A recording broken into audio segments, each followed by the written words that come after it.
Bom, gente, então, dando continuidade aí ao nosso conteúdo programático, hoje nós vamos conversar um pouquinho sobre coma, tá certo?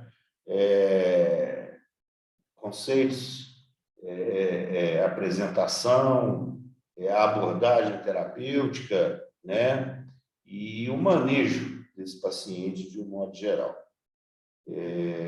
Com certeza, todos vão se deparar com uma situação dessa, tá certo? No dia a dia aí do exercício da profissão médica, né? Que em breve todos aí vão começar a desempenhar. Pessoal, coma e estupor, tá? Coma e estupor são estados clínicos, tá bom? Em que os pacientes têm uma capacidade de resposta, né, prejudicada, ou até mesmo eles não respondem, tá certo? Dependendo da intensidade e da gradação, né, e do efeito que esse estado patológico levou devido ao quadro de coma, e eles ou vão ter uma capacidade prejudicada ou não vão responder à estimulação externa, tá? Ao redor, ao ambiente, né? A questão da orientação.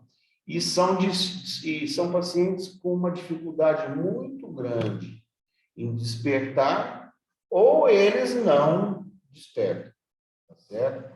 Quer dizer, esses pacientes, eles, por um motivo estrutural, por um motivo não estrutural, metabólico, por exemplo, tá certo? Ou devido a um quadro de uma intoxicação, eles não vão, né, ter um estado normal de orientação temporoespacial.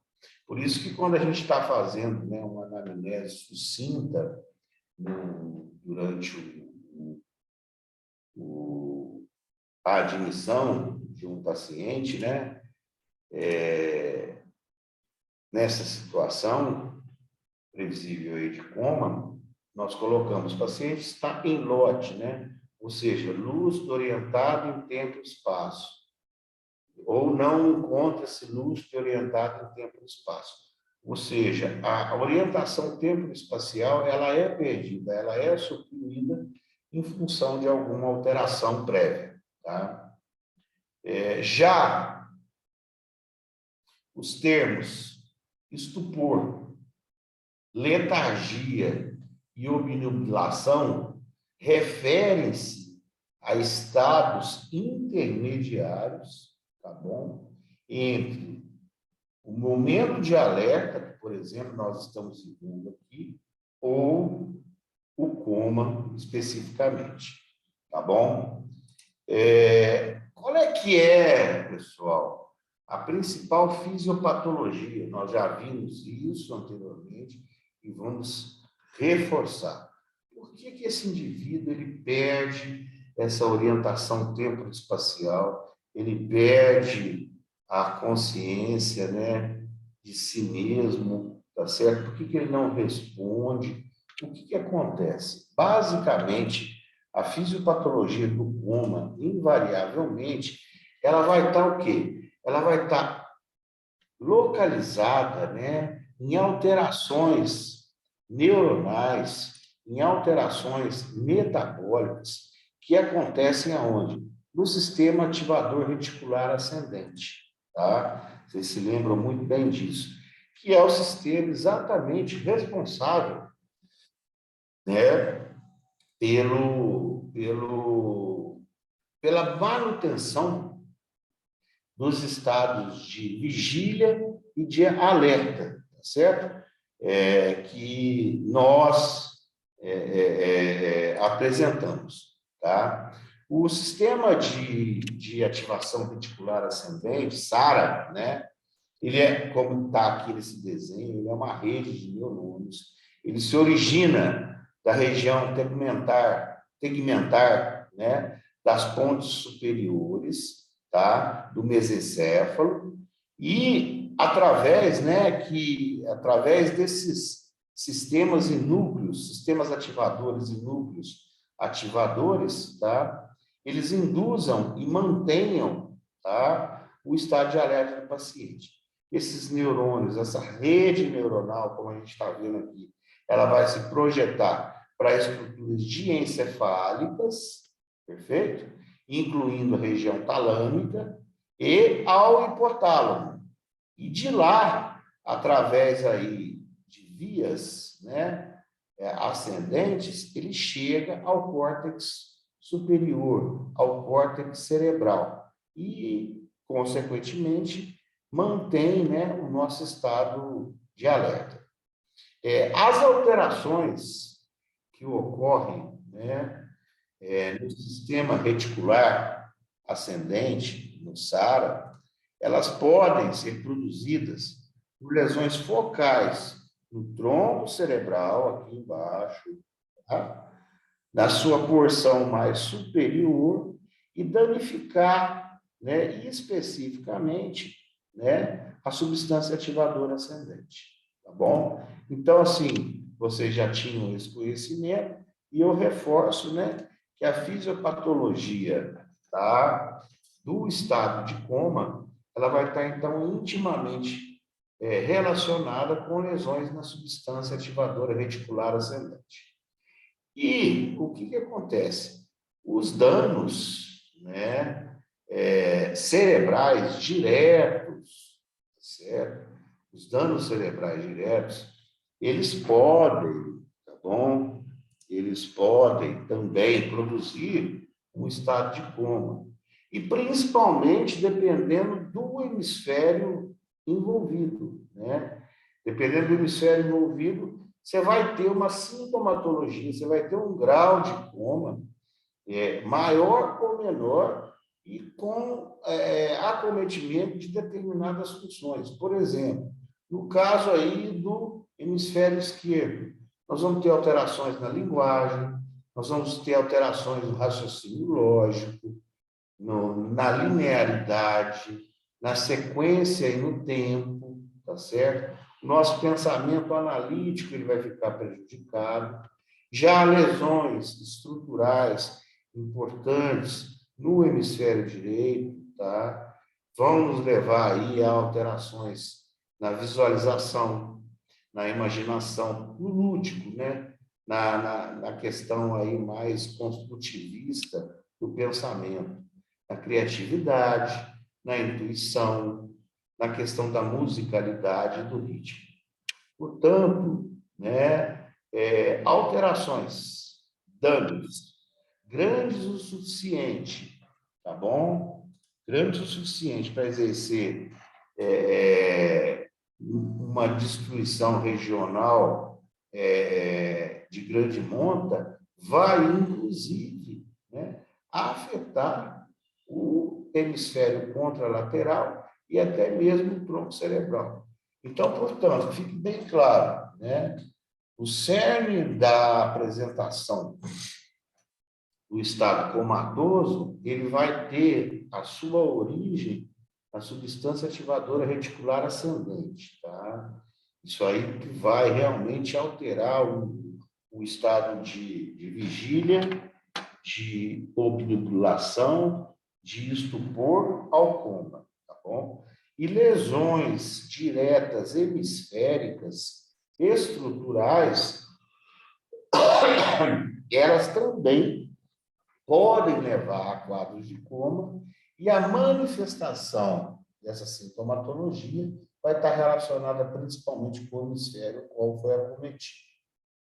Existem também situações de coma de origem não estrutural, não traumática e que envolve de maneira mais singela, de maneira menos atuante, a substância ativadora reticular ascendente, que é o mecanismo do coma em etiologias tóxicas, tá? Metabólicas e infecciosas, tá bom? No caso, por exemplo, de etiologias tóxicas, um exemplo importante aí, que nós já estudamos, por exemplo, é a intoxicação por opioides, tá? Na questão metabólica, que nós vamos estudar, nós vamos ver aí no decorrer do curso, por exemplo, a encefalopatia hepática, a encefalopatia urêmica, tá bom? A encefalopatia séptica, tá? Tudo isso acaba alterando vias neuronais, potencializando o ácido gama-aminobutírico, o GABA, e levando a um quadro de depressão sensorial, tá bom? Do ponto de vista infeccioso, nós temos aí as meningites e as meningoencefalites, que podem levar a quadro de coma, em decorrência do próprio processo metabólico decorrente do quadro infeccioso, de ação local, bem como, tá? Bem como a questão aí das consequências, né, dessa infecção, no caso de alteração da hipertensão, da pressão intracraniana, levando-se a uma hipertensão. E a hipotermia, tá? A gente sabe que a hipotermia, inclusive, tem efeitos benéficos, tá certo? Nos cuidados pós-RCCP, a gente sabe disso, né? Mas só que não se tem ainda uma ideia assim clara, uma ideia transparente, né? Dos mecanismos que podem causar esse benefício e induzir ao coma. Tá bom? Pensa-se aí na questão da apoptose celular, tá certo? Diminuição do metabolismo, enfim. Mas a hipotermia também é um mecanismo de coma em etiologia não estrutural, tá certo? E não relacionado especificamente ao sistema ativador reticular ascendente. Bom, e assim, o que explica de uma maneira assim geral esse mecanismo, né, do coma nessas etiologias específicas, talvez seja aí que quando essas condições tóxicas, metabólicas, infecciosas e de redutoras de temperatura, elas possam prejudicar o fornecimento de oxigênio ou o substrato, que, por sua vez, vai alterar o metabolismo cerebral, interferindo com a estabilidade neuronal e a função sináptica, tá bom? Consequentemente, aí o indivíduo tende a apresentar um determinado rebaixamento, tá? Visto isso, né, como eu já falei no início da nossa aula, né,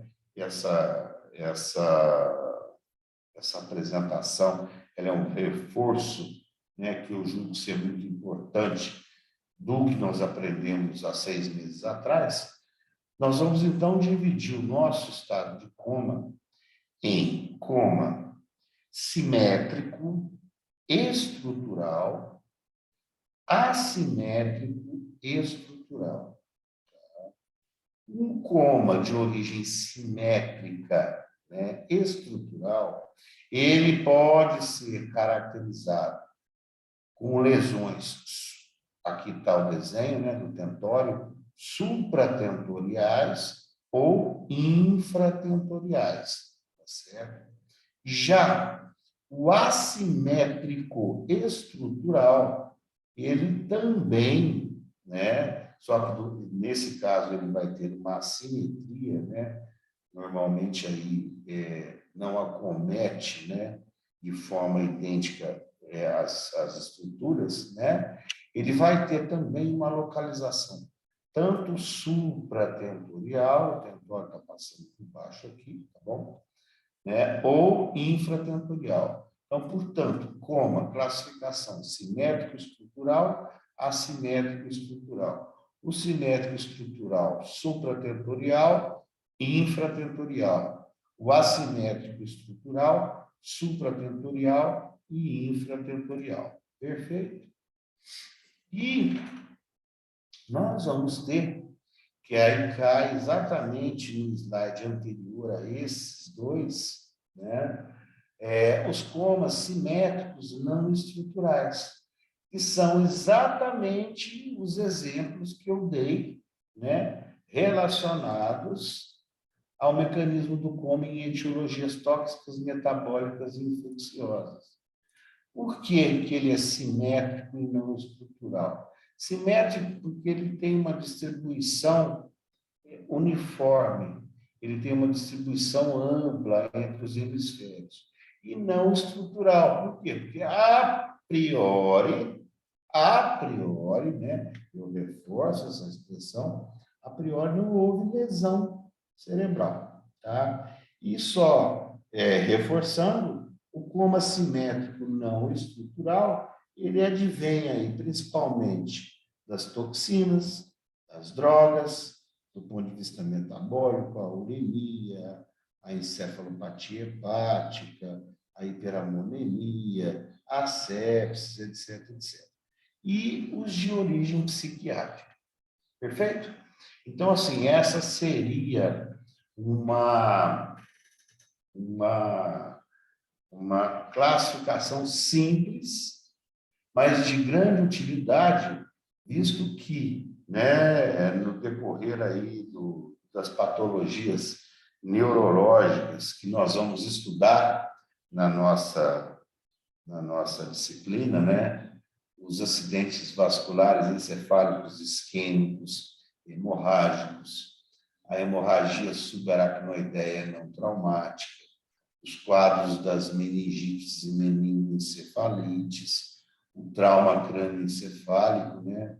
Nós, dependendo da lesão, da localização da lesão estrutural, seja ela supratentorial ou infratentorial, a apresentação, a gravidade e o prognóstico vão ser, assim, bem diferentes, tá? No sentido de observarmos aí uma melhora clínica e um bom desfecho clínico para esse paciente. Pessoal, a maioria dos casos de estupor e de coma que vocês vão, que nós, né, atendemos na UTI, no pronto-socorro, eu e o irmão da Xênia, por exemplo, o meu grande amigo Jean, tá? Eles vão ser apresentados, tá? Principalmente aí decorrentes de trauma, né? Talvez seja o campeão, né? O trauma é o que mais traz coma, tá? Doença cerebrovascular, que eu acabei de falar, principalmente aí o acidente vascular encefálico, isquêmico e hemorrágico. As intoxicações, né? As infecções e convulsões, aonde aí nas convulsões, seja por consequência da doença que levou à convulsão, ou um quadro básico de mal epilético mesmo, o estado de mal epilético, né, que pode, no decorrer de sua evolução, levar e persistir o estado comatoso. E os desarranjos metabólicos, né, os quais eu sempre ressalto os principais, que é o urêmico e o hepático, tá bom? E o próprio quadro hipoglicêmico também, né? Se bem que esse ele é rapidamente identificado, tá certo? E além de ser rapidamente identificado, a gente consegue reverter com a administração de tiamina e de glicose. Bom, então nós sabemos quais são aí, do ponto de vista preponderância, aquilo que mais vai chegar no pronto atendimento, né? No pronto atendimento, para a gente poder aí atuar. E para tal, nós precisamos, mesmo que num ambiente tão conturbado como o pronto atendimento, coletar essa história de maneira concisa, de maneira resumida, tá? Ou designar uma pessoa para coletar essa história, de forma que a gente tenha aí subsídios, né, para poder conduzir a terapêutica desse paciente. O paciente com a consciência prejudicada, provavelmente ele não vai contribuir, tá? Ele não está falando, na maioria das vezes, ele está obnubilado, estuporado, ou mesmo em coma, né? Mas Pessoas que eu acompanho, né, testemunhas, amigos ou familiares, elas podem dar um histórico do que aconteceu.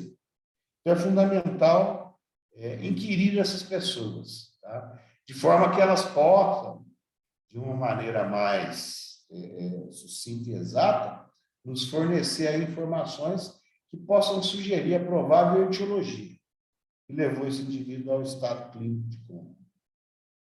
Avaliar objetos pessoais do paciente, né? Uma pulseira, um colar de alerta médico, por exemplo, de alergia, né? É pouco comum isso no Brasil, nos Estados Unidos é muito comum os pacientes andarem com esse tipo de identificação. Um determinado cartão de uso de determinados medicamentos que possa estar na carteira e, às vezes, pode até conter, né, uma lista de doenças e de medicamentos. E, às vezes, dependendo do hospital, da região, se o paciente for ali, né, pelo endereço da mesma região, onde está o serviço de pronto atendimento médico, tentar levantar um prontuário, né, hospitalar que pode apresentar informações que não estão disponíveis para a gente ali, tá certo? Mas, no momento da admissão, mas que podem, assim, clarear de maneira bastante favorável o eixo e o destino do nosso diagnóstico, tá certo?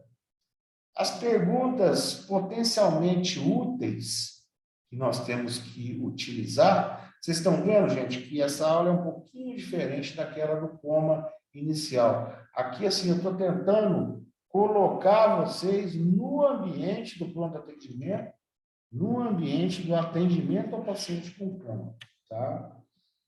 As perguntas que potencialmente a gente pode perguntar vão incluir o tempo de perda de consciência, se esse paciente teve um rebaixamento abrupto, aí nisso a gente já pode, né, precedido, por exemplo, de uma cefaleia intensa, que nós vamos estudar, que pode nos remeter aí a pensar numa hemorragia subaracnoideia. Se for uma perda gradual, a gente vai pensar em tumores de crescimento mais lento, ou se ele flutuou o nível de consciência, em função aí, por exemplo, de convulsões recorrentes, um hematoma subdural que está aumentando aos poucos, né? Ele sai daquela fase aguda, vai para subaguda ou crônica e flutua o nível de consciência desse paciente. Um paciente que é, por exemplo, um paciente membro aí de uma terapia renal substitutiva, de hemodiálise, que ficou aí duas, três sessões sem fazer uma diálise, né? Sinais e sintomas focais que podem ter se apresentado e vivenciados pelos acompanhantes, amigos, testemunhos ou familiares que precederam a perda da consciência. Por exemplo, o desenvolvimento antes de uma perda de consciência, o desenvolvimento de uma hemiparesia inicial pode sujeito a uma lesão estrutural, tá certo? Sintomas visuais transitórios, a perda visual, por exemplo, um desvio de olhar, um estádio, né? Tudo isso, né? Questionar se esse paciente já teve episódios neurológicos anteriores, né? Que lembrassem quadros aí de acidente vascular encefálico transitório, isquêmico, ou até mesmo quadros convulsivos, né? Se ele teve alguma doença recente, se ele ficou com um comportamento alterado, se teve febre. Por exemplo, nós sabemos que é muito comum no paciente com as encefalites, né? Com meningoencefalite, normalmente ele apresenta um quadro febril importante, ele apresenta uma modificação no status mental, na personalidade, né? Isso aí muda muito. Se ele usa algum tipo de medicamento oficialmente prescrito ou por uso próprio e pessoal, não prescrito por médicos, né? Se ele tem alguma condição psiquiátrica prévia ou não, e histórico, obviamente, de abuso de álcool ou de drogas, tá certo? Então, é fundamental. Gente, é o que eu sempre falo, né? Não se faz medicina somente com exames laboratoriais, com exame de imagem, né? A boa medicina, ela é feita, né, com o olhar crítico, com o questionar, com a anamnese, com o levantamento da história clínica, complementada pelo exame físico, tá certo? Se você, isso eu falo para vocês de cadeira. Se vocês fazem bem feito, uma boa anamnese, um bom raciocínio clínico, e complementa isso com uma semiotécnica de exame físico adequado, eu tenho certeza absoluta. É óbvio, determinadas doenças raras, condições aí extremas ou condições excepcionais, às vezes a gente não consegue identificar. Daí a necessidade realmente de nós termos aí esse aparato tecnológico por detrás. Mas eu tenho certeza e garanto para vocês, vocês não vão passar aperto, não vão comer bola, tá? É fundamental, realmente, que esses alicerces, né, da medicina clínica, né, sejam efetivamente realizados, tá bom? É por isso que eu coloco aqui, por exemplo, essas perguntas. O que nós vamos, assim, né, complementando o que eu acabei de falar, você fez aquela anamnese bem feita, do paciente está em coma, você vai fazer o quê? É o exame físico para complementar. E o exame físico geral, o que normalmente, no paciente portador de coma, o que me é interessante avaliar, tá certo? Os sinais vitais, né? Principalmente aí pressão arterial, frequência cardíaca, tá certo? E no caso, principalmente, né, específico para a questão do coma, os extremos de pressão, uma hipertensão extrema, por exemplo, pode nos remeter a um quadro de encefalopatia hipertensiva, desde que o paciente esteja em coma. Pacientes que chegam lá com 230, 220 milímetros de mercúrio por 160, 150 de uma pressão diastólica, tá? E com rebaixamento do limite de consciência, tá bom? Ou pacientes, né, no caso, extremamente hipotensos, chocados, você com certeza tem uma diminuição no fluxo sanguíneo cerebral que vai, em última análise, levar a uma deteriorização do nível de consciência, tá certo? Quadros aí que nos remetam à insuficiência cardíaca, algumas drogas, uma doença de Addison, por exemplo, um quadro de sepsis, tudo isso pode realmente trazer a pressão um pouco mais para baixo, diminuir o fluxo sanguíneo, levando o paciente a um quadro de coma. Então, assim, dentre os sinais vitais, especial no exame físico geral, especial atenção, né, para os quadros de alterações pressóricas limítrofes, tá certo? Outro aspecto que nós devemos prestar muita atenção no exame físico geral é a presença de febre, tá? Normalmente vai significar uma infecção decorrente aí, né, de algum germe, de um vírus, de uma bactéria, de um fungo, tá bom? Que, se este tiver possibilidade de ultrapassar a barreira hematoencefálica, ele pode, né, ele vai acabar levando a um quadro de acometimento do nível de consciência, quadros de insolação, intoxicação, uso excessivo de anticolinérgicos, são outras possibilidades. Esse indivíduo está apresentando um rebaixamento do nível de consciência associado aí ao quadro de hipertermia, tá bom? Lembrando que temperatura axilar de 39 graus significa uma temperatura intracerebral de 40 graus. Normalmente, sempre intracraniano, a temperatura ela é 1 grau a mais do que aquela observada nas vias axilares e na temperatura auricular ou oral, tá bom? Outro aspecto importante que nós temos aí, né, que também relacionado aí à temperatura é a hipotermia, quer dizer, são os extremos, da mesma maneira que a pressão, a temperatura, né, a hiper ou hipotermia vão trazer consequências aí ao estado sensorial, cognitivo e podendo levar ao coma, tá? A hipotermia ela pode ser acidental, por exposição acidental ao frio, né? Por exemplo, os no homeless, os pacientes de rua, os sem teto, né?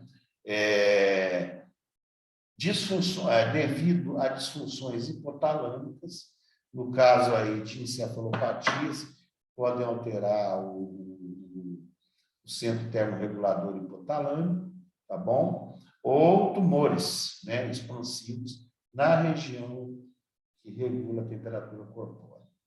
E por falhas secundárias, por exemplo, falha adrenal, um hipotireoidismo importante, um mixedema, vocês vão estudar, por um quadro séptico, intoxicação por drogas ou por álcool, né?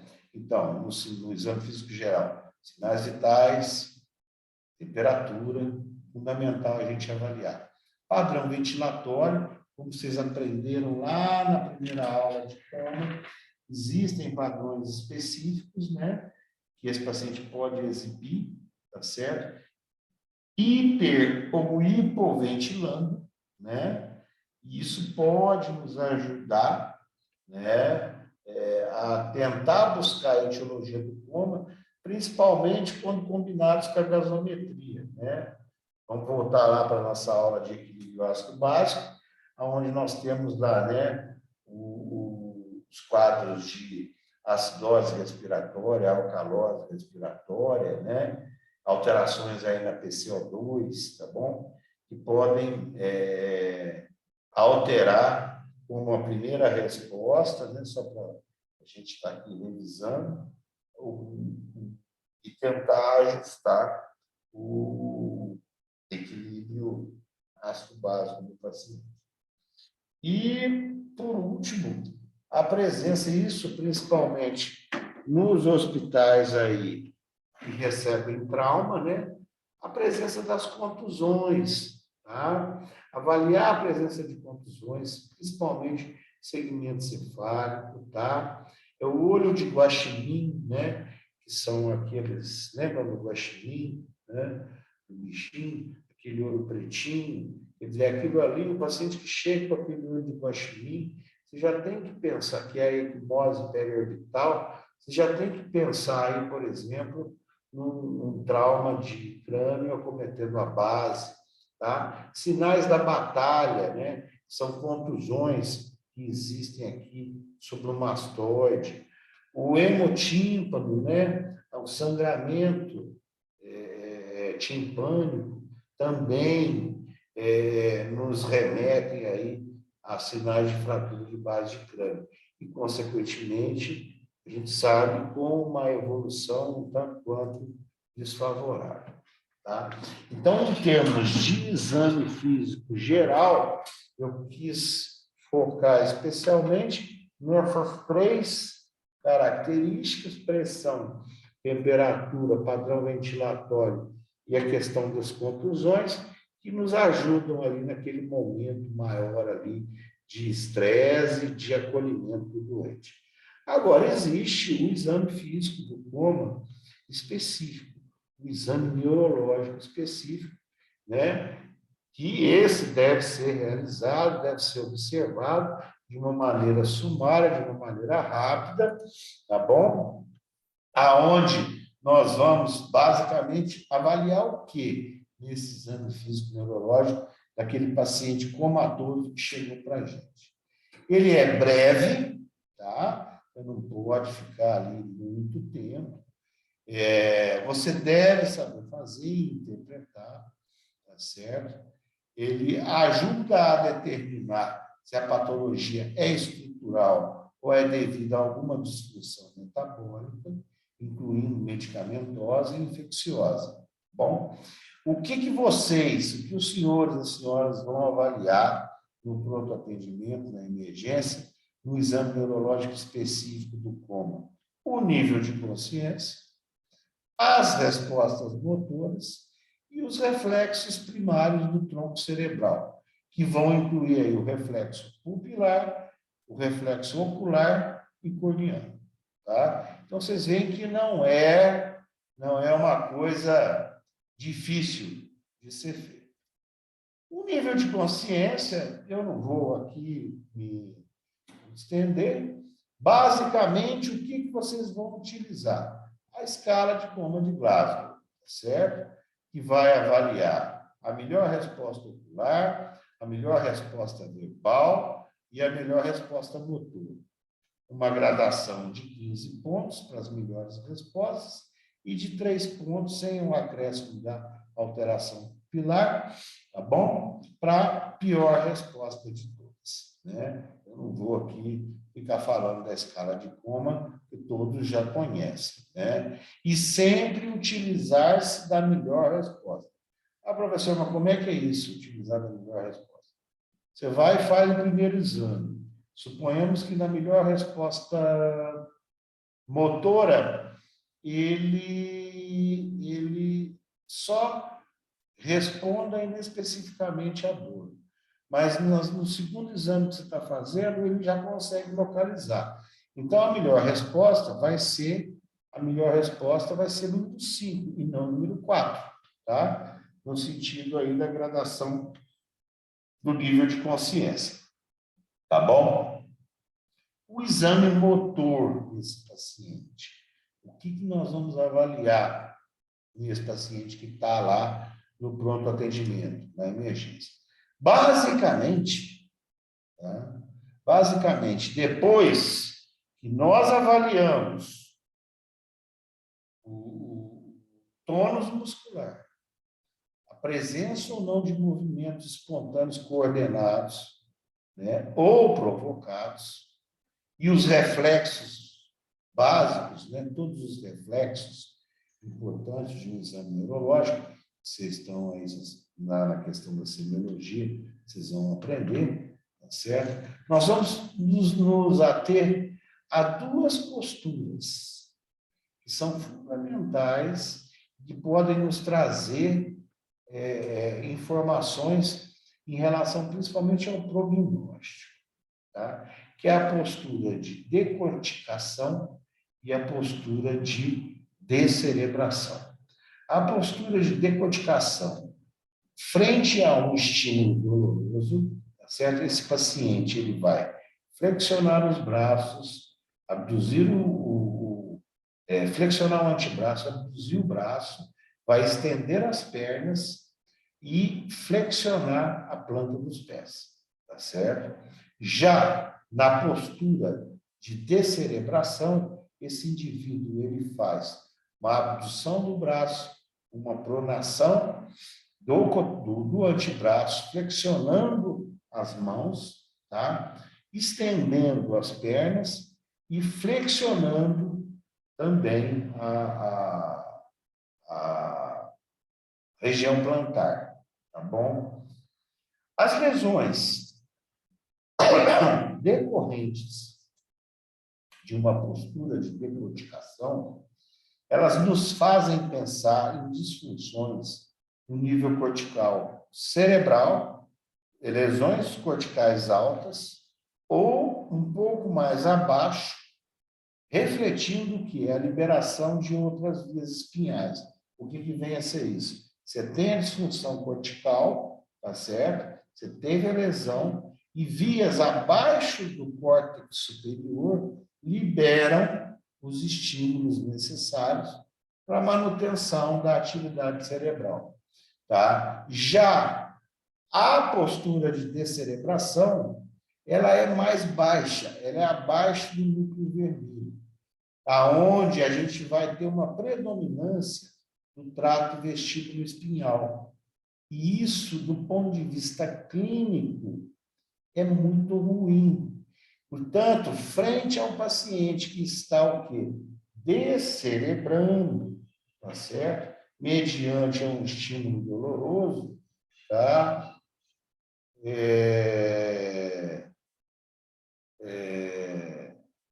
Frente ao estímulo doloroso, nós temos aí um prognóstico pior, tá? Normalmente a gente vai aí ter uma evolução um pouco mais desfavorável. Perfeito? Bom, ainda dentro do exame motor, né, nós vamos ter que ver os reflexos dos nervos cranianos, tá? Dos pares cranianos, né? Os reflexos nervosos cranianos, viu como é que essa aula está um pouco mais diferente? Os reflexos nervosos cranianos mais importantes em relação aí ao exame neurológico do coma, quais vão ser? E que vocês têm que guardar? Reflexo pupilar, reflexo corneano e o vestíbulo ocular, tá? Está aí do lado esquerdo uma imagem, né, do esquemática dos pares cranianos, tá certo? Começando lá com o olfatório, depois o óptico, o motor, proclear, trigêmeo, abducente, e assim sucessivamente, tá bom? E o que nós vamos avaliar? Nas pupilas, no reflexo pupilar, nós vamos avaliar principalmente se essa pupila reage ou não à luz e o tamanho e simetria dessa pupila, tá? Pontos chaves na avaliação pupilar. Nós sabemos que as principais alterações na reatividade à luz, tamanho e simetria, vão estar relacionadas com herniações para baixo das estruturas temporais, por algum motivo, principalmente relacionado com uma hipertensão intracraniana, um hematoma com efeito de massa importante, um tumor, né? Um trauma crânioencefálico que leva a um brain swelling, né? A um edema generalizado, pode herniar e leva normalmente a alterações de reatividade pupilar e de tamanho e simetria. As pupilas normalmente têm de 3 a 7 milímetros de diâmetro e são iguais, né? Normalmente, no exame do coma, quando nós encontramos, né, pupilas em pacientes, pupilas palpadas, né, cujo tamanho e reatividade estão presentes, em condições de rebaixamento de consciência, na maioria das vezes são condições metabólicas e tóxicas, exceto, tá? Exceto, nós aprendemos lá nas intoxicações, as pupilas mióticas, por exemplo, associadas às intoxicações por opioides, e as pupilas, por exemplo, midriáticas, associadas aí às intoxicações por anfetaminas, principalmente, né? A overdose de drogas sedativas, ou a hipotermia, podem nos apresentar aí pupilas na posição média fixa, tá certo? Ou seja, elas não se movem, não reagem à luz, imitando, inclusive, né, a midríase bilateral, que é basicamente a morte cerebral, tá? As lesões pontíneas, né, no tegumento da ponte, né, elas podem interromper seletivamente o fluxo de saída dos reflexos simpáticos, produzindo pupilas pontiformes, tá certo? Menores que 1 a 2 milímetros, que a gente praticamente não consegue observar uma resposta, ou essa resposta é quase imperceptível, né? São as chamadas pupilas pontíneas, o que na overdose de opiócidos também pode produzir esse sinal. Então, o que nós temos que nos deparar no exame pupilar? Basicamente, o quê? Tamanho, a simetria e a reatividade à luz. Dependendo dessa situação, né, dependendo de como ela se apresenta, vai nos guiar para determinada patologia. E nós vamos aprender aí no decorrer aí do curso. Tá? Os movimentos oculares são fundamentais que sejam observados, tá certo? Né? A posição dos olhos deve ser notada, tá quase acabando, viu, pessoal? A posição dos olhos ela deve ser notada, avaliada. As grandes lesões cerebrais, por exemplo, elas vão fazer um desvio conjugado, ó, como está aqui no C, tá certo? Para o lado da lesão, né? Onde você tem uma paralisia contralateral do membro presente. Então, por exemplo, se você tem uma lesão, se o paciente chegou em coma, você levantou a pálpebra, você viu que ele tem um desvio conjugado para a direita. Significa que esse paciente tem uma lesão cerebral à direita, e aí você vai avaliar, por exemplo, a resposta motora desse paciente, né? Você vai ver, por exemplo, que ele tem uma hemiplegia à esquerda, por conta do quê? Da depulsação, né, das fibras. Perfeito? O desvio ocular, quando persistente, tá? Pode ser acompanhado por nistagmo, né? É um movimento horizontal ou vertical, e esse nistagmo pode também sugerir no paciente em coma, mesmo que ele não esteja apresentando convulsões tônico-clônicas generalizadas, tá? Pode sugerir um estado epileptiforme. Ele está tendo aí uma tempestade de estímulos neuronais desordenados, tá bom? O desvio lateral, aqui, ó, no B, por exemplo, e descendente, olha aqui, o D, dos olhos, pode sugerir envolvimento do terceiro par, do óculo motor, do núcleo nervoso, enquanto que o desvio medial, tá bom? Ele sugere paralisia do sexto nervo. Então, assim, a avaliação do desvio ocular ela é fundamental para nos também ajudar às vezes chega um paciente, um trauma, um acidente de moto, né, você observa ali, esse paciente está com um desvio ocular para a esquerda, uma hemiplegia direita, por exemplo, uma contusão no exame físico, uma máscara de guaxinim, um olho de guaxinim, e você vai pensar, fratura de base de crânio com sangramento, provavelmente hemisferial do lado direito, né? Quer dizer, isso já ajuda quando você leva esse paciente para tomografia, exatamente para nortear aí o neurocirurgião aonde que ele vai trepanar, aonde que ele vai drenar esse cérebro. Um paciente em coma, então, os movimentos bilaterais conjugados, eles vão indicar, né, que os olhos, isso é importante que vocês guardem, o tronco cerebral está intacto, né, e, consequentemente, você não precisa mais fazer testes desses reflexos, tá certo? Então, lembrar que em coma, se os movimentos bilaterais conjugados eles estão presentes, né, indica que você não teve lesão de tronco. Mas, porém, 2 testes podem se fazer necessário. Vai ser a manobra óculo-cefálica, se vocês se lembram, que são os olhos positivos da boneca, né? O paciente, quando tem uma resposta normal, nós aqui, por exemplo, se eu vir a cabeça para a direita, os olhos vão para o lado esquerdo. No caso da resposta normal, os olhos ficam fixos, tá? E o teste calórico, né? Basicamente, o que você vai fazer? Nós já aprendemos o teste calórico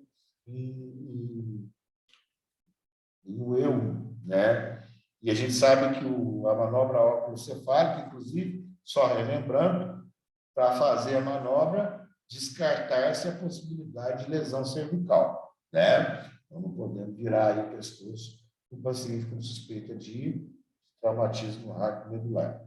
E tanto a manobra óculo-cefálica como os testes calóricos, eles vão fornecer, né, um subsídio maior, né, que são os reflexos do tronco, né, principalmente quando nós fazemos aí o exame clínico da morte encefálica.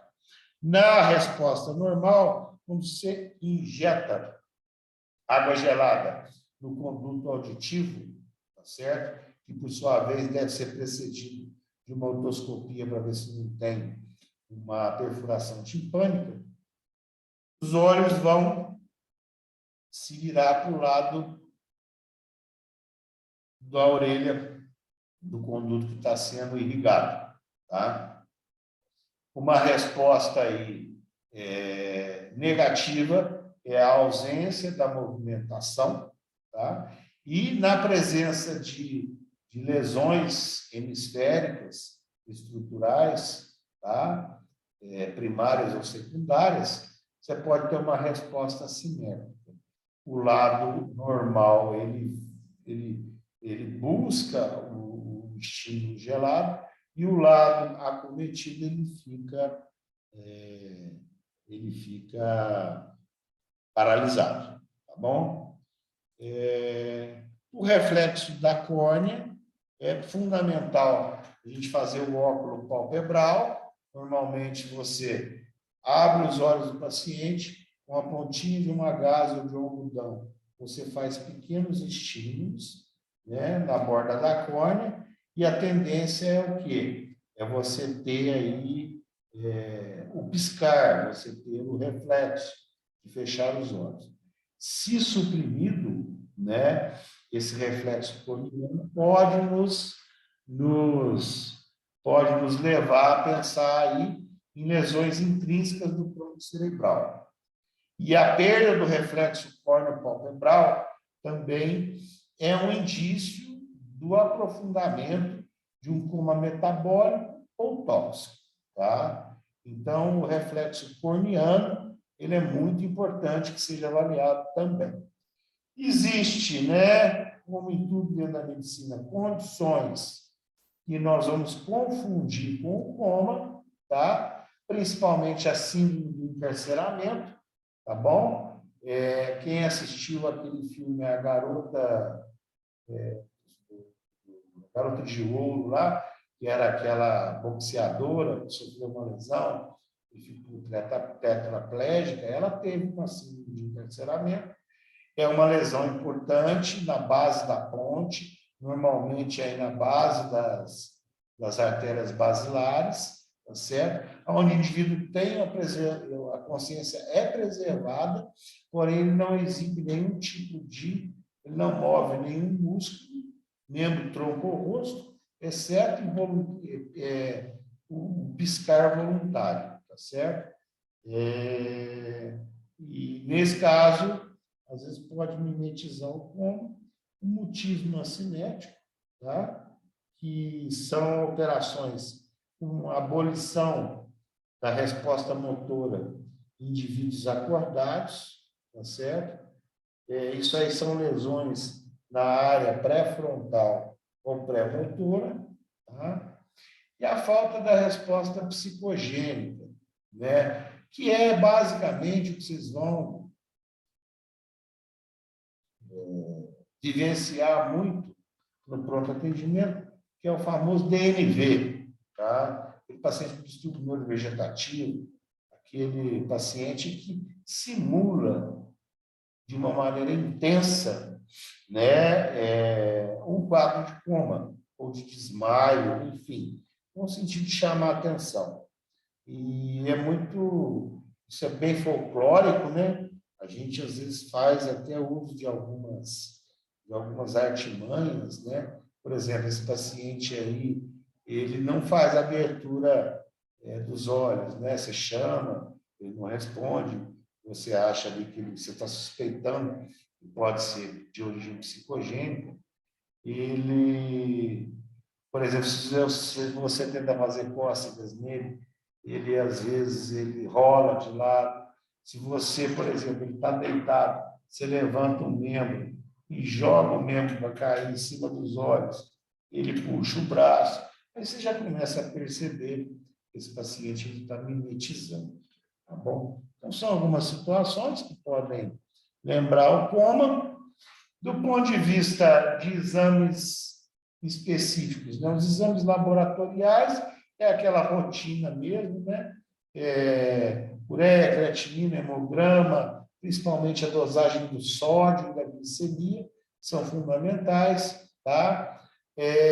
Os exames de neuroimagem, onde se destaca principalmente aí a tomografia computadorizada, de fundamental importância para a detecção das lesões primárias ou secundárias, que podem estar levando ao quadro de coma, tá? Nos casos acompanhados aí de febre, de hipertermia, de alterações infecciosas no hemograma, normalmente vale-se a pena descartada a possibilidade de hipertensão intracraniana, a punção licórica, perfeito? E, em alguns casos, em comas profundos, não reversíveis, tá certo? Na ausência de cetoanalgesia, a realização do eletroencefalograma. Esses seriam basicamente os exames. E, por último, a gestão desse paciente, né? E para terminar o nosso bate-papo, basicamente aí é o MOVE, né? Monitor oxigênio veio, a primazia dos ABCs, tá certo? As vias aéreas, a respiração, a circulação. Os pacientes aí com Glasgow score, né? Menor de 8, igual ou menor a 8, normalmente vão requerer uma intubação endotraqueal para proteger as suas vias aéreas, tá? Manter a pressão arterial média desse paciente sempre acima de 70, 65 a 70, e para isso utilizar cristalóides, né, como nós vimos na questão do choque circulatório, e uma vez feita a resposta com cristalóide, se for necessário, colocar vasopressor, e no caso do vasopressor, a norepinefrina, e se esse doente tiver com uma hipertensão arterial grave, um coma, por exemplo, decorrente de uma encefalopatia hipertensiva, normalmente um beta-bloqueador de ação rápida endovenoso, como o labetalol, tá bom?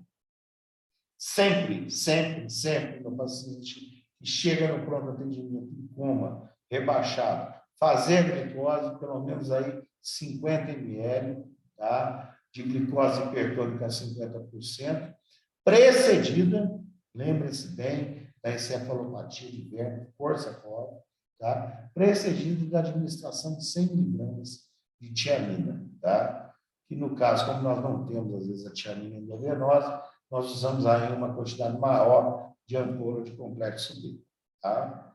Nas suspeitas fortes de intoxicação com opioide ou benzodiazepina, a gente deve lançar a mão nos antídotos, né? Da naloxona e, respectivamente, o flumazenil, né? Se esse paciente estiver muito hipertérmico, febril, abaixar essa temperatura para níveis fisiológicos, tá? E se ele teve convulsão ou está convulsionando, normalmente nós fazemos a fenitoína. Essa, basicamente, é a gestão desse paciente que você acabou de examinar com um quadro de coma, tá? Eu espero ter dado uma noção, fortalecido e encorpado a noção de coma que vocês tiveram no semestre passado, e a gente vai, obviamente, no decorrer do curso, estudar, né, patologias específicas que levam ao coma. Ok? Eu agradeço aí a paciência de vocês e fico à disposição.